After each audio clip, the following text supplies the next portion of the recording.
I don't think it could be a more important moment for this topic. A little over a year from now, Americans are going to be making, I think, a rather momentous choice in terms of what kind of face America is going to show the world and how are we going to engage with the world.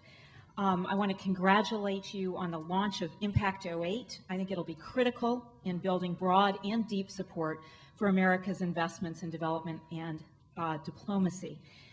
As George pointed out, I hadn't really thought about this this way, but this is a historic moment. Never before have we seen this panel together in public, although I'm sure they have sat together frequently in closed-door meetings. And these really are the three key figures that are guiding the Bush administration's efforts on foreign assistance. Ambassador Dybul and Ambassador Danilovich are leading two of the gems, I think, of that effort. They're both pioneering new models of foreign aid with substantial new resources that present a very substantial commitment to the developing world. And Undersecretary Fore, who's kind enough to be with us before going up to her confirmation hearings, which we really appreciate, will be leading the efforts to make all of America's foreign assistance efforts more effective. So I think it's really for us an opportunity to get your wisdom and your reflections a year from now, or a year and a half, or 2 years from now, when you'll be handing over to a new administration, to get some wisdom from you on lessons learned and also to how to build upon the legacy as administrations come and go. I think the format is that I will ask some initial questions to each of the panelists. We will sadly lose Undersecretary Fore, but will be ably replaced by Assistant Administrator of USAID, Jim Kunder. And then we'll open up to questions from the audience. There will be people circulating. Please write any questions that you have on a card, and we will try to take them and put several questions together so that we get as many of them asked as possible. Undersecretary Fore, the current foreign assistance reforms have created a lot of interest, as you know, in the foreign policy community, probably a range of reactions, and the attention is now turning to you and how you're going to take forward and perhaps change or not the current reform process. We'd love to hear a little bit about your plans on taking forward that foreign assistance reform process, and what you think some of the lessons learned are from the process that your predecessor led over the past 2 years. Thank you, Lael. And may I also add in my apologies for having to leave early. It is confirmation day, but I will be very ably represented by Jim Kunder, who has been acting as deputy in the U.S. Agency for International Development. And also Dirk Dackerman from the Office of the Director of Foreign Assistance is here, so available for all questions and thoughts and ideas and counsel that all of you have. But it is delightful to see all of you here today. I am interested in what you are talking about in the next few days, and I will be interested in continuing the engagement and the discussion with all of you as the weeks proceed on the future of foreign assistance. I think it is a very important time, and so I thank you for organizing this conference and inviting all of us. I believe that we are at the beginning of an important reform process. We are not in the middle and we are not at the end, but we are at the beginning.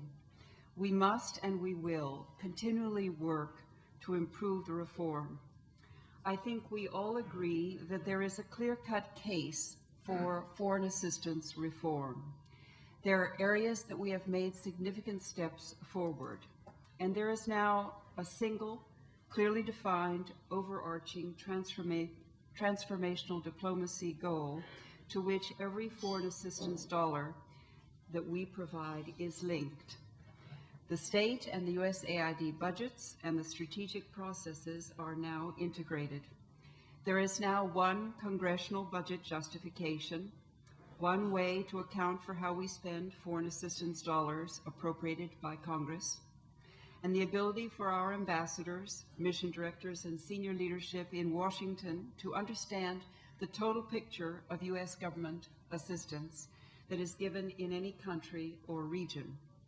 There is now a consistent way to categorize and account for state and USAID managed assistance, including a set of commonly agreed definitions of what constitutes for example, a democracy program.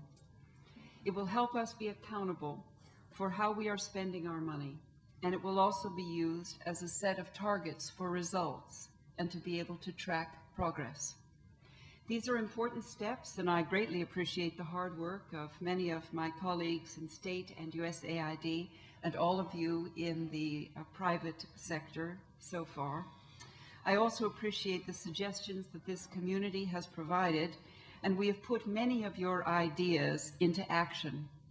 I recognize the need for extensive consultation with our partners and our stakeholders, and I look forward to engaging with you in a meaningful manner as we move forward.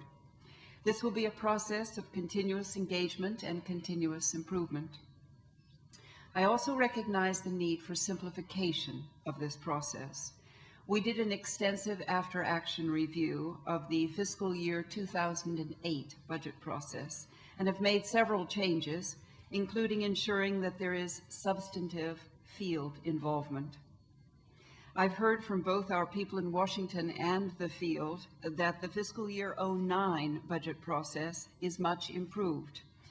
Based on the assessment of the fiscal year 07 experience of operational plans, I'm making adjustments to simplify the process while ensuring that we do not compromise the operational plan. I am seeking the data that can be entered once somewhere in the world, can be used by others everywhere in the world. And I want to see transparency in the system for all of us. But I am told that we cannot have this overnight. So we have 18 months left, and I expect to accomplish a lot in that period. Frankly, that will be my focus so that we can leave behind for the next administration a strong foundation for furthering foreign assistance, the reforms that are in support of the people and the countries that we seek to assist. It is our responsibility as stewards of taxpayer funds to ensure that we are maximizing the performance of these funds and that they are being used in a fully accountable and transparent manner. It is my hope that the next administration will build on this foundation and will continue to increase foreign assistance. It is imperative that we increase the quantity of foreign assistance, but that we must also continuously improve the quality of foreign assistance. I invite all of you to join us and to make the case for greater operating expenses in U.S. Agency for International Development so that we can begin to rebuild our core of top-flight development specialists in Washington and in posts around the world. This would be one of the strongest foundations that we could leave for the next administration. Thank you. Thank you. Well, let me, as you make your exit, thank you again for coming. I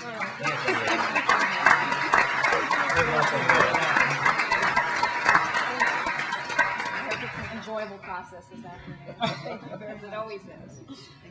Let me turn next to Ambassador Mark Dybul, who I believe also we're going to lose at some point to plane. Is that right? So let me just focus a little bit on the relative emphasis on health spending and other kinds of development assistance. If the the fiscal year 2008 budget is passed as the House and Senate bills currently stand, funding for your area for HIV/AIDS is going to represent nearly 20% of all U.S. foreign assistance. And the question, I think, is, are we striking the right balance? Are we hitting up against capacity constraints? Is the right answer to expand other areas? How do we manage that delicate balance? Well, I think it's a very important question and one for everyone in this room to think about. And I'd like to thank CGD and its sponsors, our friends at the Gates Foundation and others for putting this group together and for the work you're doing. And I think this is a topic we all need to talk about.